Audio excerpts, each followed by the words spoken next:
Light को हम लोग दो पार्ट में डिवाइड करते हैं, ठीक है, आप लोग की क्लास 10th के बेसिस पे। एक है आपका रिफ्लेक्शन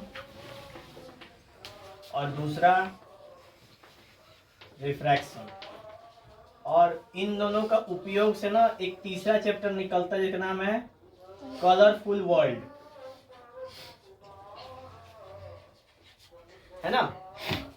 तो टोटल 3 चैप्टर हैं लाइट से एसोसिएटेड आप लोग के। इसमें हम आज की शुरुआत करेंगे रिफ्लेक्शन की। अभी अगर रिफ्रैक्शन का मतलब जानने से पहले थोड़ा सा हम लोग इंट्रोडक्शन जान लेते हैं लाइट के बारे में। लाइट क्या है? तो light is the form of energy which makes us to see the object. मतलब हमको इनेबल करता है कि हम किसी को जो क्या कर पाते हैं, देख पाते हैं। अच्छा, किसी भी ऑब्जेक्ट को हम कैसे देखते हैं? तो होता यूँ है कि उस ऑब्जेक्ट पे वाइट लाइट पड़ती है और हमें पता है कि वाइट लाइट के अंदर 7 रंग होते हैं, ठीक है, जो सप्तरंगी कहते हैं। अब जैसे मान के चलो कि ये हल्का ग्रीनिश बोर्ड दिख रहा है, हल्का ग्रीनिश बोर्ड, ब्लैक बोर्ड नहीं कह सकते, ग्रीनिश बोर्ड कहेंगे। इतना हल्का ग्रीनिश यानी ग्रीनिश कलर क्यों दिख रहा है? देखो, हो यूं रहा है कि इस बोर्ड के ऊपर 7 रंग की लाइट पड़ रही है, लेकिन बस ग्रीन कलर की लाइट क्या हो रही है?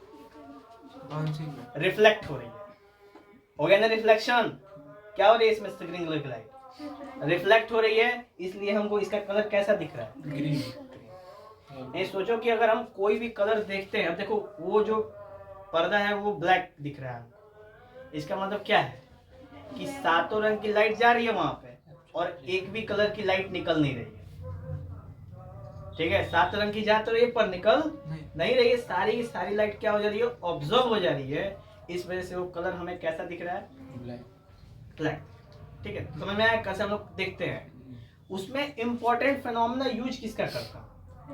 हाँ, अगर रिफ्लेक्शन ना होता तो क्या हम किसी चीज को देख पाते? नहीं देख पाते, चाहे आंख हो या ना हो, ठीक है। चल, तो light is a form of energy which is used to see object and makes all our surrounding beautiful. क्योंकि जब लाइट रहेगी तभी तो वो सारी चीजें हमें क्या होंगी? विजिबल होंगी। लाइट नहीं रहेगी तो हम विजिबल कैसे कर पाएंगे? रिफ्लेक्शन कैसे हो पाएगा? हो पाएगा रिफ्लेक्शन? नहीं, ठीक है। चलो, अब नेक्स्ट है कि जब ऐसा होता है, मतलब कि जैसे कोई ऑब्जेक्ट दिखना होता है, तो जैसे मान चलो ना कि लाइट जो भी आती है तो कहीं एक जगह से आती होगी ना। जैसे हमारे सामने ये हैलोजन है, इसमें से लाइट निकलती, ट्यूबलाइट में से लाइट निकलती। ऐसे ही ओपन एटमॉस्फेयर नेचुरल देखो तो सन में से लाइट क्या हो रही है? निकल रही है। तो इस बेसिस पे ऑब्जेक्ट हम लोग 2 पार्ट में क्लासिफाई, ठीक है। कैसे ऑब्जेक्ट? यानी वो ऑब्जेक्ट जहां से लाइट क्या हो रही है? निकल रही है, उसको हम लोग कितने पार्ट में क्लासिफाई करते हैं? 2 पार्ट में। कौन कौन सा? एक होता है ल्यूमिनस और एक होता है नॉन ल्यूमिनस, ठीक है। ल्यूमिनस का मतलब होता है वो ऑब्जेक्ट जो खुद की लाइट निकालती है। जैसे हैलोजन कहीं से लाइट ले रहा है निकालने के लिए? नहीं, खुद की लाइट। ट्यूबलाइट खुद की लाइट, सन खुद की लाइट, बल्ब खुद की लाइट, ये सबकी खुद की लाइट। ल्यूमिनस ऑब्जेक्ट क्लियर हुए सारे के सारे। अब हम लोग इसमें एग्जांपल में तो सन, बल्ब और ईटीसी वाले, ठीक है। अब दूसरे हैं नॉन ल्यूमिनस। नॉन ल्यूमिनस माने कौन से? जिसमें हाँ खुद लाइट नहीं होती है। जैसे एग्जांपल है यहाँ पे आपका मून, ठीक है। मून की खुद की लाइट नहीं होती, वो क्या करता है? सन से लाइट लेता है और उसके बाद हमें लाइट देता है। तो इसलिए मून कैसी ऑब्जेक्ट है? Non luminous. ऐसे ही रेडियम, रेडियम देखे हो जो चमकता है? ट्रक वाला नहीं, ट्रक वाला नहीं, वो जो बहुत सारे घरों में ऊपर सीलिंग में लगा होता है, स्टार, तितली सब बना बना के लगाया जाता है। रात के टाइम में लगता है कि चमक रहा है पूरा पूरा, वो ऊपर का सीलिंग चमकने लगता है, वो रेडियम होता है। वो भी रेडियम कैसा होता है? Non luminous. खुद की लाइट नहीं होती। वो लाइट क्या करता है? दिन में वो लाइट अपने अंदर सोख लेता है और जब रात होता है तो एमिशन शुरू हो जाती है, उसमें से लाइट निकलनी शुरू हो जाती है और हमें पूरा रूम बहुत ही जबरदस्त सीन आता है, ठीक है। चल उसके बाद नेक्स्ट है हमारा कि लाइट जो है, लाइट का जो डायरेक्शन, ठीक है, लाइट कैसे मूव करता है। तो लाइट मूव करता है हमेशा स्ट्रेट पाथ में। कैसा मूव करता है?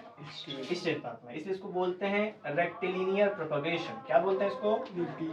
रेक्टिलिनियर प्रोपगेशन, यानी कि सीधी रेखा में चलने का जो डायरेक्शन होता है उसको बोलते हैं rectilinear propagation of light. In light travels in always in straight line. ठीक है।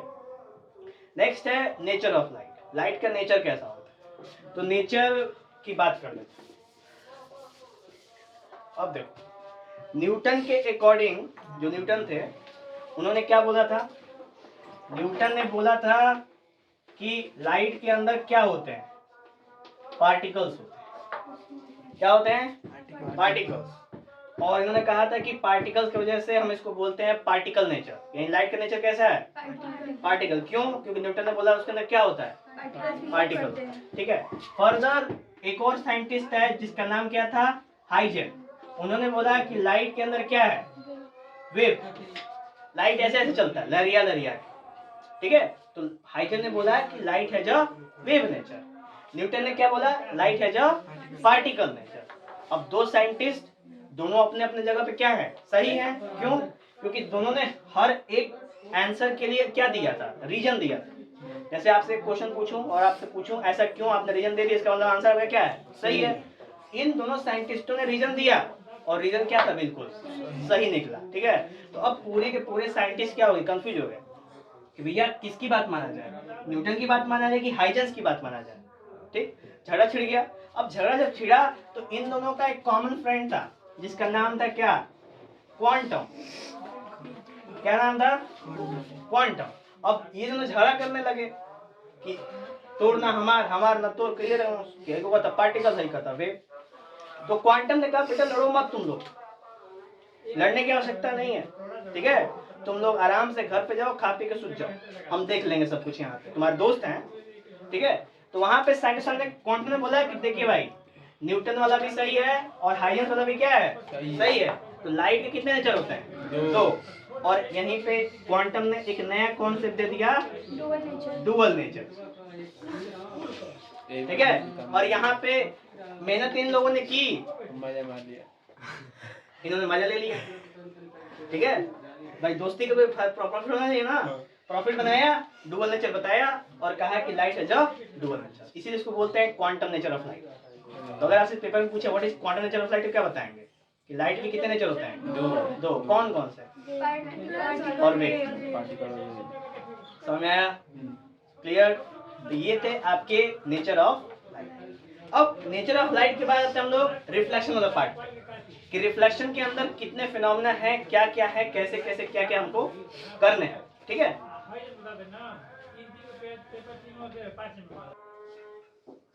देखिए हम बात करेंगे लाइट में, रिफ्लेक्शन ऑफ लाइट में। ठीक है। रिफ्लेक्शन क्या होता है? तो जब भी किसी ऑब्जेक्ट के ऊपर, यानी प्लेन ऑब्जेक्ट के ऊपर एक लाइट आके टकराती है, ठीक है, तो वो लाइट वापस से उसी मीडियम में जाती है। यानी ये एयर है और ये क्या है? ग्लास है। ठीक है। आके टकराएगा और फिर वापस एयर में आ जाएगा।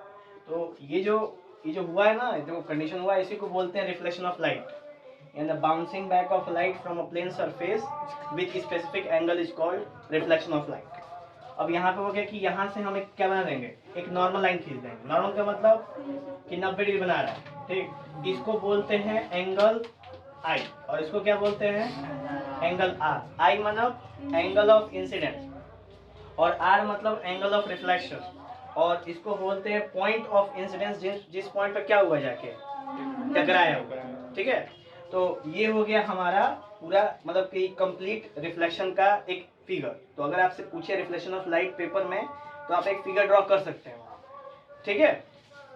चलिए, तो अभी क्या है रिफ्लेक्शन ऑफ लाइट में कुछ लॉ है, जिसको बोलते हैं लॉ ऑफ रिफ्लेक्शन। अभी रिफ्लेक्शन समझ में आया? उसका आता है law of reflection. Law of reflection क्या है? कि एंगल आई की वैल्यू हमेशा एंगल आर की क्या होती है? इक्वल होती है, पहला पॉइंट। और दूसरा पॉइंट एंगल ऑफ इंसिडेंस यानी, और एंगल ऑफ रिफ्लेक्शन और नॉर्मल, तीनों के तीनों क्या होते हैं? एक ही प्लेन पॉइंट पे लाई करते हैं। ठीक है। तो ये दो लॉ हो गए आपके लॉ ऑफ रिफ्लेक्शन। उसके बाद रिफ्लेक्शन दो तरह के होते हैं। एक होता है रेगुलर रिफ्लेक्शन, एक होता है डिफ्यूज रिफ्लेक्शन। ठीक है, रेगुलर रिफ्लेक्शन का मतलब क्या होता है कि जो भी रिफ्लेक्शन प्लेन मिरर से हो यानी प्लेन सरफेस से हो उसको क्या बोलते हैं हम लोग, रेगुलर। और जो भी रिफ्लेक्शन रफ सरफेस से हो तो उसको क्या बोलते हैं हम लोग, डिफ्यूज बोलते हैं। ठीक है, या इरेगुलर बोल सकते हैं। क्लियर हुआ? तो दो तरह के रिफ्लेक्शन हो गए। और एक और मेटल है जो कि बेस्ट रिफ्लेक्टर है, क्या नाम है, सिल्वर। ठीक है, silver is the best reflector of light. इसलिए बहुत महंगे महंगे जो शीशे होते हैं उसमें हम किसका प्रयोग करते हैं, सिल्वर का प्रयोग करते हैं। ठीक है, और वो उनका जो होता है उनकी चमक कभी कम नहीं होती है।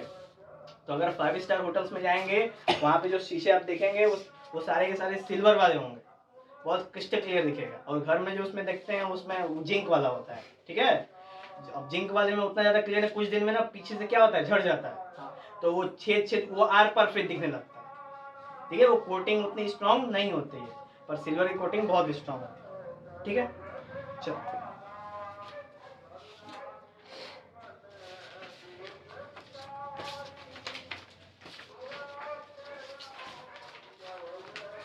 देखिए नेक्स्ट बात करते हैं हम लोग ऑब्जेक्ट की।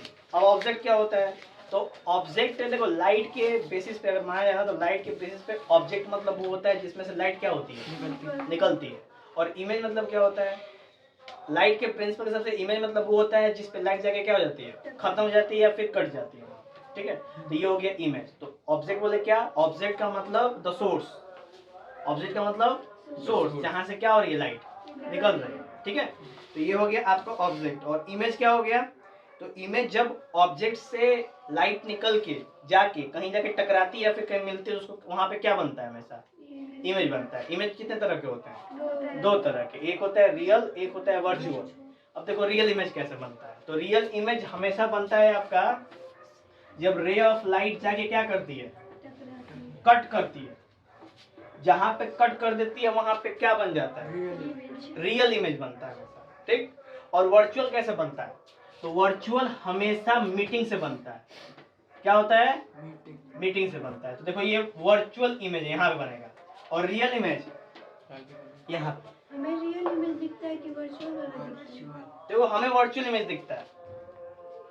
ठीक है, हम जो देखते हैं वो वर्चुअली दिखते हैं। ठीक है, नेक्स्ट है ये है कि देखो होता ही मतलब कि हम देखते तो रियल ही हैं, मतलब कहने का मतलब हमारे आंखों में लेंस होता है, और लेंस वाला जो इमेज कहाँ बनता है, रेटिना पे बनता है। अब रेटिना पे उल्टा ही बनता है। अब उस उल्टा वाले इमेज को माइंड क्या पढ़ता है, सीधा पढ़ता है, और सीधा पढ़ के बताता है कि हाँ ये फलाना व्यक्ति है। ठीक है, ये क्लियर हुआ ये वाला। तो एग्जांपल है ना, रियल इमेज का एग्जांपल ले लो, वो है सिनेमा हॉल का स्क्रीन या प्रोजेक्टर। प्रोजेक्टर हॉल कभी गए, स्मार्ट क्लास, स्मार्ट क्लास में प्रोजेक्टर लगा होता है ना, उसमें जो लाइट निकलती है उस पे ऐसे उसको ना ऐसे देखोगे तो कुछ नहीं दिखेगा, या उसके तरफ देखोगे तो कुछ नहीं दिखेगा, लेकिन ऐसे जो ही हाथ लगाओगे ना उसका इमेज बनना क्या हो जाएगा, शुरू हो जाएगा। इसका मतलब देखो रियल इमेज हमेशा उसके लिए क्या चाहिए, स्क्रीन चाहिए। रियल इमेज तभी बन सकता है जब तक वहां पे स्क्रीन हो, अगर स्क्रीन नहीं होगा तो रियल इमेज नहीं बनेगा। क्या आप सिनेमा हॉल में फिल्म देख सकते हैं बिना स्क्रीन के, नहीं देख सकते। ठीक है, तो इसका मतलब सिनेमा हॉल में कैसा इमेज बनता है, रियल। ठीक है, और वर्चुअल का मतलब जिसको स्क्रीन की आवश्यकता नहीं हो वो कैसे देख सकते हो, चाहे वो हो चाहे ना हो, इसलिए वर्चुअल होता है। वर्चुअल मतलब होता है इल्यूजन, इल्यूजन समझते हैं, जादू, जो मतलब रियल में हो ना, मतलब वो है नहीं फिर भी क्या हो रही है, दिख रही है। जैसे वो अगर जैसे मान लो वो भूतिया जो एपिसोड्स होते हैं उसमें क्या होता है ना, जैसे पीछे कोई आ रहा है, सामने कोई जा रहा है, छत पे कोई चल रहा है, घुंघरू खचक रहे हैं, ये वो सारी चीजें ऐसे होती रहती, वो सारे के सारे क्या है, वर्चुअल। ठीक है, वर्चुअल चीजें। रियल का मतलब रियलिटी में हमको वो चीज दिखे, रियलिटी में वो चीज हो। ठीक है, और वर्चुअल के लिए क्या होती है, आभासी। जैसे कि अभी मान लो कोई है जो उल्टा पांव चल रहा है दीवार पे, तो उल्टा पांव कौन दीवार पे चल सकता है, चुड़ैल। ठीक है, तो ये सब टैलेंट उन्हीं लोगों में है।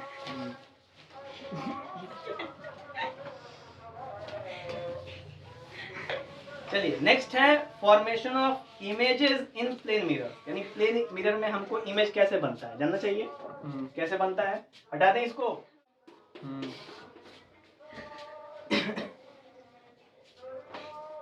तो यहाँ पे ऑब्जेक्ट है,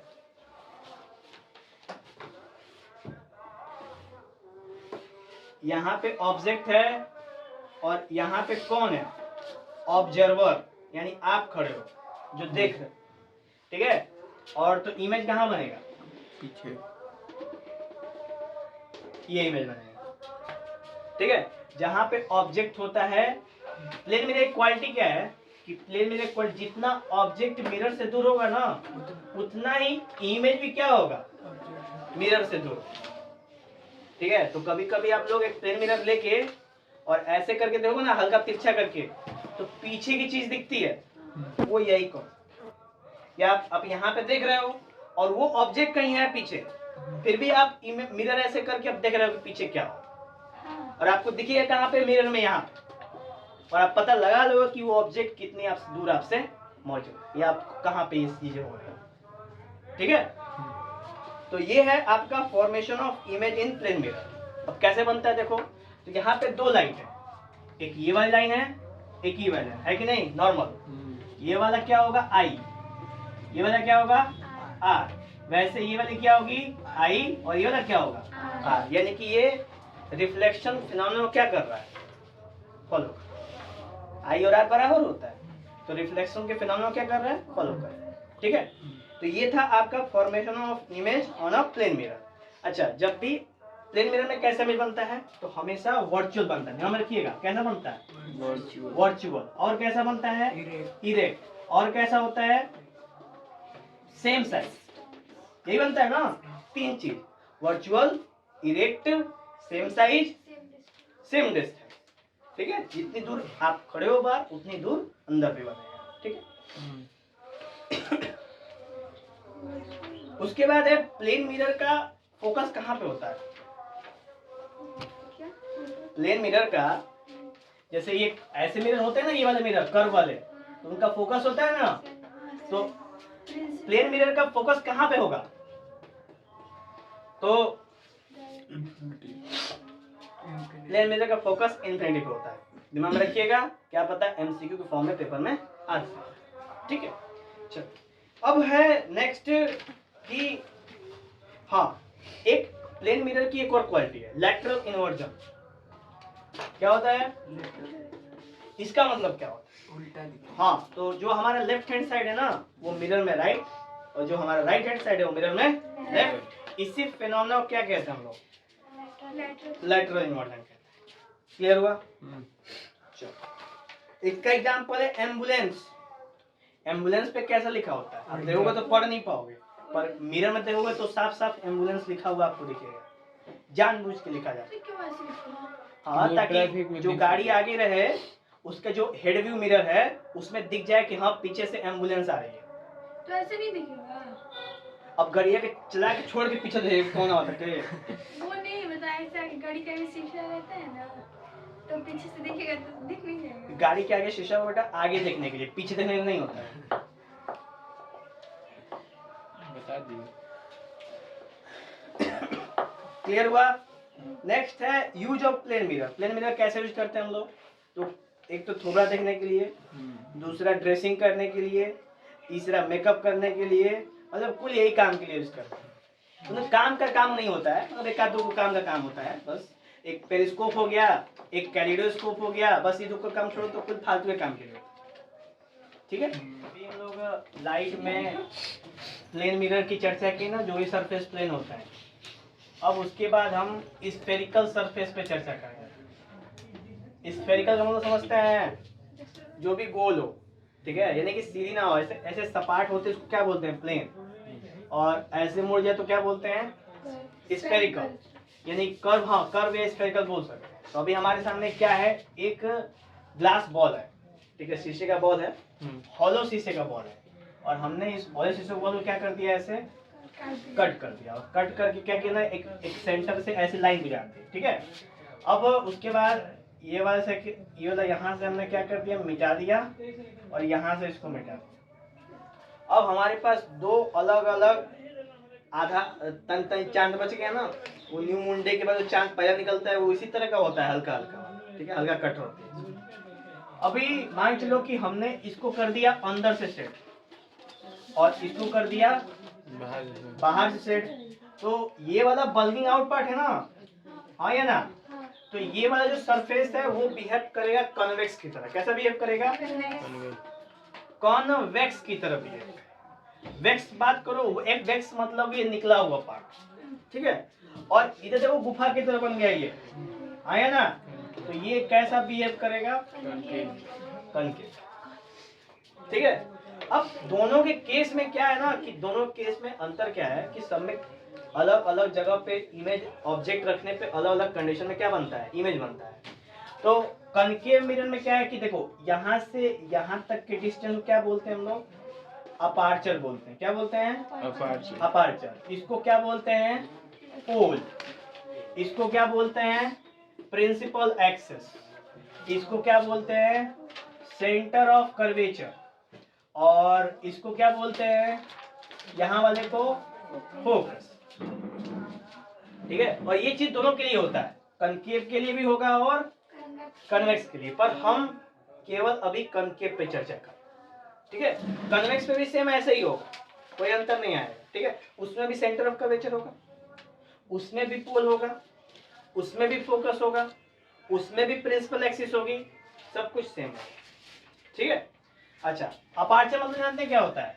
अपार्चर मतलब मिरर का वो हिस्सा जहां पे रिफ्लेक्शन क्या होता है?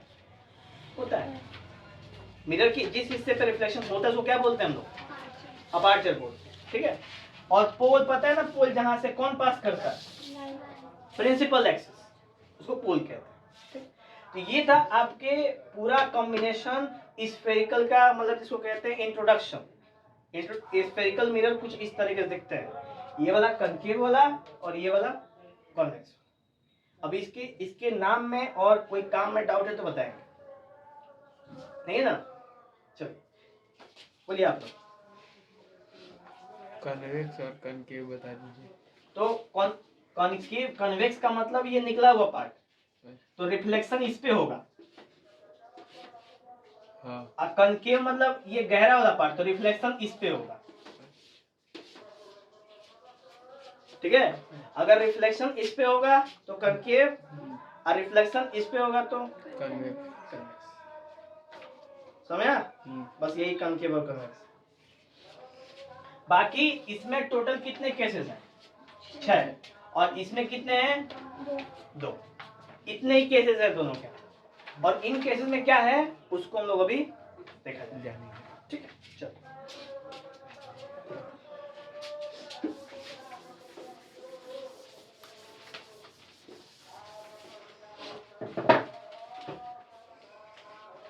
देखिए, मान के चलो कि एक आपके सामने क्या है, ये कौन सा मिरर है? ये कोई मिरर नहीं है, ठीक है। अब ये मिरर है कौन सा? Concave mirror. इसको क्या बोलेंगे? पोल। यहाँ पे क्या होगा? Centre of curvature. और यहाँ पे क्या होगा? फोकस, ठीक है। और सेंटर ऑफ कर्वेचर से पोल के बीच जो दूरी है उसको क्या बोलते हैं? Radius of curvature. क्या बोलते हैं? Radius of curvature. और फोकस से और पोल दूरी क्या बोलते हैं? फोकल लेंथ बोलते हैं, ठीक है। अगर हम फोकल लेंथ में 2 का मल्टीप्लाई कर देना तो वो रेडियस ऑफ कर्वेचर क्या हो जाएगा? बराबर हो जाएगा, ठीक है। तो यही है रिलेशन हमारा फोकल लेंथ और रेडियस ऑफ कर्वेचर के बीच, ठीक है। तो फॉर्मूला बनता है R is equal to 2F, तो F is equal to R/2। ठीक है। चलिए अब हम उन 6 केसेस पे चर्चा करेंगे जो कनकेव मिरर से होते हैं, ठीक है। चलो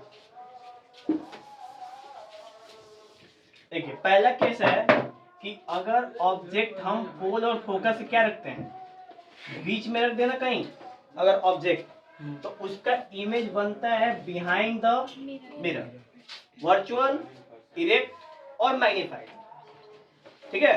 तो ये था केस नंबर 1। तो ऐसे एग्जाम में आपको क्वेश्चन ऐसे पूछेगा, what is the nature of the image when the object is placed between pole and focus. तो अब आपको कैसा नेचर बनेगा? Virtual and erect and magnetic, बता देंगे। नेचर क्लियर, ठीक है।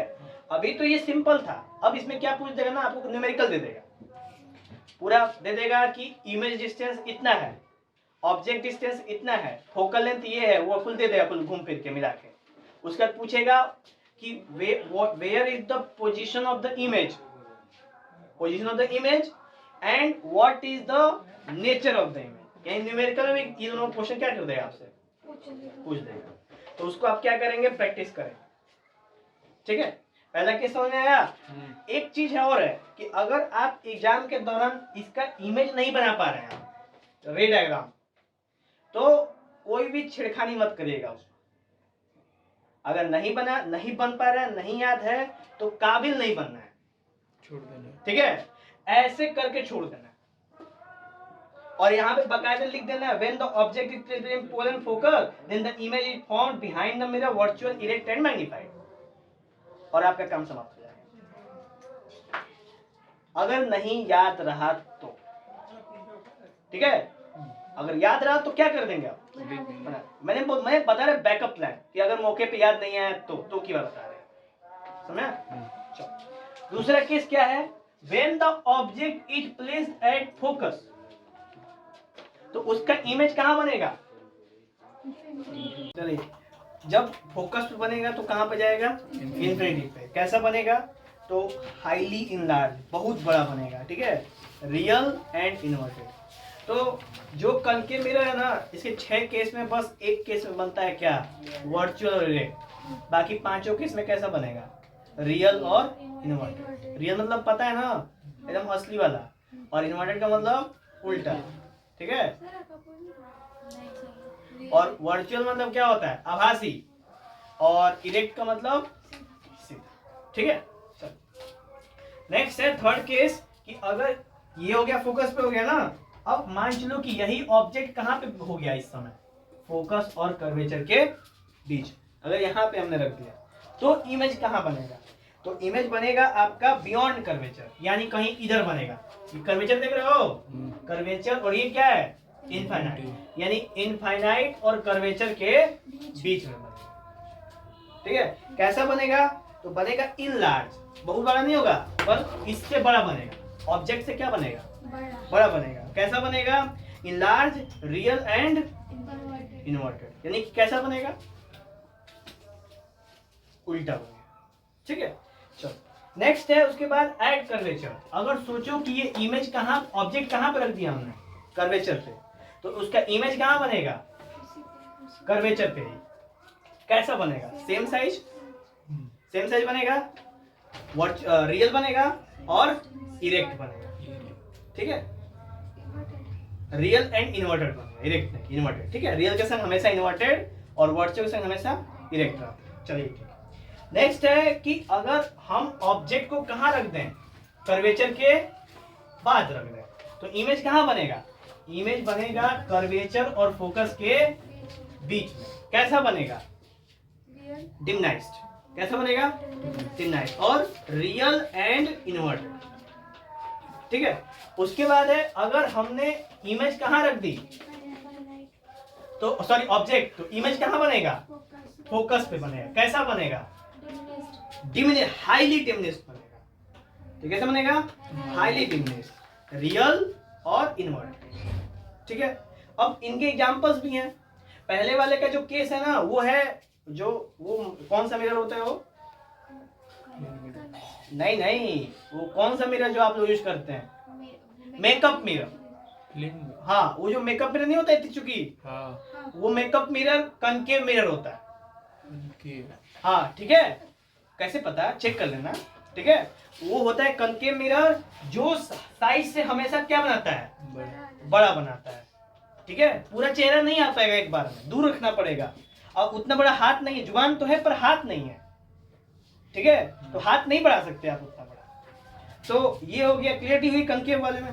दूसरे वाले में है, तीसरे में लाइन से डेंटिस्ट मिरर, जानते ही हैं। उसके बाद है आपका कनकेव डिश एंटीना, वो जो छत पे छतरी लगा होता है। उसके बाद से है आपका आखिरी में है मैग्नीफाइंग ग्लास, वो जो नहीं सूक्ष्मदर्शी होता है, ये वाला ऐसे करते हैं, चाहे टॉर्च का रिफ्लेक्टर, वो भी एक तरह का कॉन्सेप्ट है। उसके बाद जानते हो वो जो हम उपयोग करते हैं, वो सन से जो लाइट आती है ना, तो उसको लगाते हैं ना ऐसे मैग्नीफाइंग करने के लिए, सन की लाइट को एक जगह कंसंट्रेट करने के लिए, वो भी एक इसी का भी एग्जाम्पल कह सकते हैं। इस मिरर का ही प्रयोग करते हैं हम। ठीक है, समझ में आ रहा है तुमको? नेक्स्ट है यूज ऑफ कनकेव मिरर। तो मुझे यही पता है, हम लोग बात किए यूज ऑफ कनकेव मिरर पे। लार्ज चेहरा देने के लिए, डेंटिस्ट के लिए, रिफ्लेक्टर के लिए, टीवी डिश एंटीना के लिए, और उसमें सोलर एनर्जी एक चीज छूट रही है, सोलर एनर्जी में भी हम इसका प्रयोग करते हैं ताकि ज्यादा से ज्यादा एनर्जी क्या कर सकें, मतलब ज्यादा से ज्यादा एनर्जी एक जगह इकट्ठा कर सकें। ठीक है, तो इसलिए हम इसका उपयोग करते हैं। क्लियर हुआ? चलो नेक्स्ट है हमारा साइन कन्वेंशन।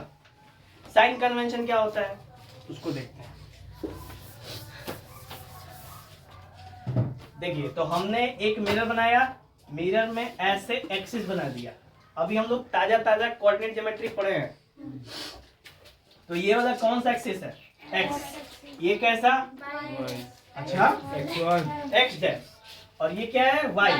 और ये क्या होगा? Y dash. ये पॉजिटिव, ये नेगेटिव, ये पॉजिटिव, ये नेगेटिव। ठीक है, तो साइन कन्वेंशन बोलता है ना कि मिरर में हमेशा हम ऑब्जेक्ट किधर रखते हैं? लेफ्ट हैंड साइड में रखते हैं। तो उसका डिस्टेंस पोल से नापते हैं ना, किससे नापते हैं? यू से। और यू हमेशा कैसा होता है? नेगेटिव। किसी भी ऑब्जेक्ट के लिए, किसी भी मिरर के लिए, क्योंकि हम हमेशा ऑब्जेक्ट किधर रखते हैं? लेफ्ट हैंड साइड में। और लेफ्ट हैंड साइड में हमेशा क्या मिलेगा आपको? समझ में आया? अच्छा, अगर इमेज भी लेफ्ट हैंड साइड में आ गया, इमेज भी, तो उसको कैसा ट्रीट करेंगे? और अगर इमेज राइट हैंड साइड में आ गया तो कैसा ट्रीट करेंगे? ठीक है, अब सोचो कि अगर ये ऑब्जेक्ट है तो उसकी हाइट भी होगी। हाइट ऊपर की तरफ है, कैसा है? पॉजिटिव। तो इसकी हाइट हमेशा कैसी रहेगी? और वही अगर हाइट नीचे बनता है ना, है ना, तो उसकी हाइट कैसी रहेगी? समझ में आया? इसको बोलते हैं हम लोग साइन कन्वेंशन। क्या बोलते हैं? हाँ, तो ये सब दिमाग में जब न्यूमेरिकल करेंगे ना, ये सब याद नहीं याद रहेगा तो भी कोई दिक्कत नहीं। ठीक है, और याद रहेगा तो भी कोई दिक्कत नहीं। चलिए, अब हम लोग बात करते हैं इसके फॉर्मूले की। क्या नाम है इसका? Mirror formula. फॉर्मूला क्या है? 1/v plus 1/u is equal to 1/f। इसको बोलते हैं मिरर फॉर्मूला। ठीक है, और मिरर फॉर्मूला के बाद एक और आता है आपका मैग्निफिकेशन। क्या होता है मैग्निफिकेशन? तो ये होता है रेशियो किसका? ऑफ इमेज हाइट का और ऑब्जेक्ट हाइट। ठीक है, और या फिर -v/u इसके बराबर। ठीक है, तो मैग्निफिकेशन किसे दिखाते हैं हम लोग? m। m की वैल्यू h2/h1 हो सकती है। ये किसके लिए है? पॉजिटिव के लिए। हाइट के। और ये किसके लिए है? डिस्टेंस। एक है डिस्टेंस, एक है हाइट। तो दिक्कत। उसके बाद है आपका कि अगर m की वैल्यू 1 आती है, या m की वैल्यू +1 आती है, या m की वैल्यू -1 आती है। ठीक है, क्या हो गया? वो दोनों तो सेम होगा ना? सेम काम हो गया। 1 नहीं, एक 1 है, फिक्स है, और एक है एक से अधिक। हमेशा एक से क्या होगा? और एक क्या होगा? एक से कम, निगेटिव। तो इस केस में ऑब्जेक्ट की जो इमेज की हाइट होगी कैसी होगी? छोटी। किस केस में? और इस केस में क्या होगी? और इस केस में क्या होगी? नो चेंज, मतलब जितनी हाइट रहेगी उतनी इमेज की भी हाइट। तो प्लेन मिरर में ऐसा होता है। ठीक, अब कनकेव मिरर में ऐसा होता है? होता है एक केस में, जब सी पे तुम ऑब्जेक्ट क्या करोगे? क्लियर हुआ?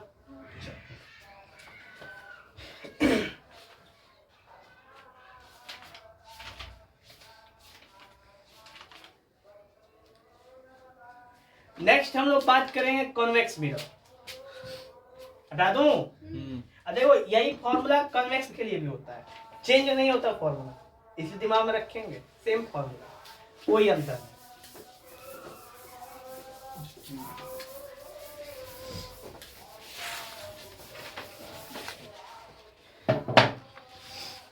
देखिए कन्वेक्स मिरर में केवल 2 केस होते हैं, इसीलिए दोनों को ड्रॉ कर देते हैं।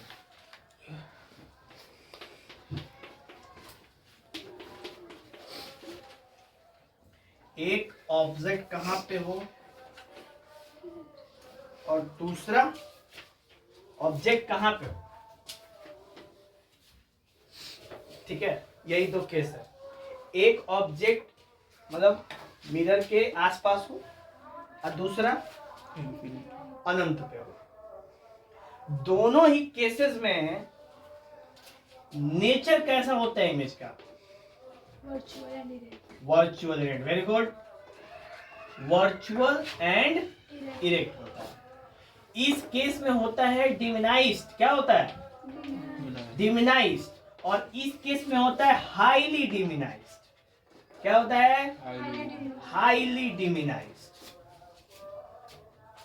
ठीक है, इस केस में छोटा बनेगा, इस केस में बहुत ही छोटा बनेगा, एकदम माइक्रोस्कोप लेके खोजना पड़ेगा तब जाके देखिएगा, इतना छोटा बनेगा। ठीक है, चलो अब केसेस में ड्रॉ कर लेते हैं हम लोग। एक आ रहा है ऐसे और दूसरा आ रहा है आपका ऐसे। उसके बाद ये हो गया और इमेज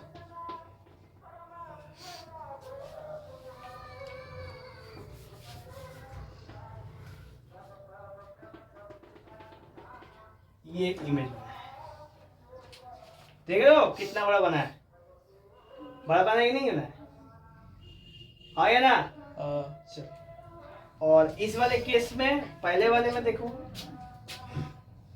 एक आया, ये गया ऐसे और दूसरा आपका ऐसे जाएगा, ऐसे जाएगा। इसको ड्रॉ करोगे तो कहीं कट रहा है क्या? ये और ये यहाँ देखो, उससे बड़ा है ना? हाँ, तो छोटा ही है, मतलब ऑब्जेक्ट से छोटा ही बनेगा, डिमिनाइज बनेगा। और ये ऑब्जेक्ट कितना बड़ा हो, बताओ कितना बड़ा हो? मान लो यहाँ पे क्या, सन। और सन का इमेज क्या मान रहा है? देखो इतना सन, नहीं पेपर पे ऐसे लगाते हैं, तो वो इमेज होता है सन। और इतना छोटा होता है कि दिखता नहीं, क्लियर नहीं होता है कि सन है कि मून है कि नहीं? वो सन की इमेज होती है। सन को देख रहे हो कभी नजदीक से, इसलिए पहचान नहीं पाते। आप एक बार बताए थे ना? अच्छा, बता दिए। सुबह सुबह मतलब 5-6 बजे चले जाएंगे, गुलाल को लगता है ना, तो उसको स्टेशन के लिए स्टेशन में से जाएंगे तो उसको इमेज बनती है। पढ़ रही है, आप लोग क्या कर रहे हैं? क्या कर रहे हैं? गलत है ऐसे ही। नहीं, तारीफ नहीं करें। हमको नहीं लग रहा है। नहीं, तारीफ नहीं, असली बताएं। सीखिए कुछ, हाथ पकड़ना और लोग को छोड़ दो। ऐसा लग रहा है कल जुदा होने वाला है।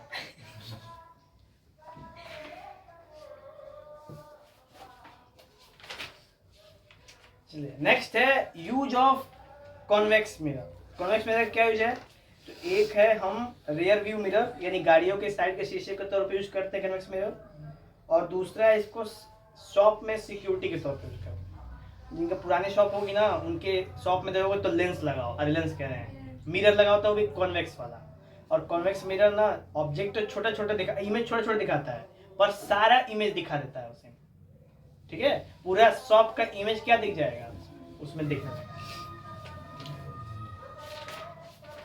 खत्म हो गया लाइट रिफ्लेक्शन।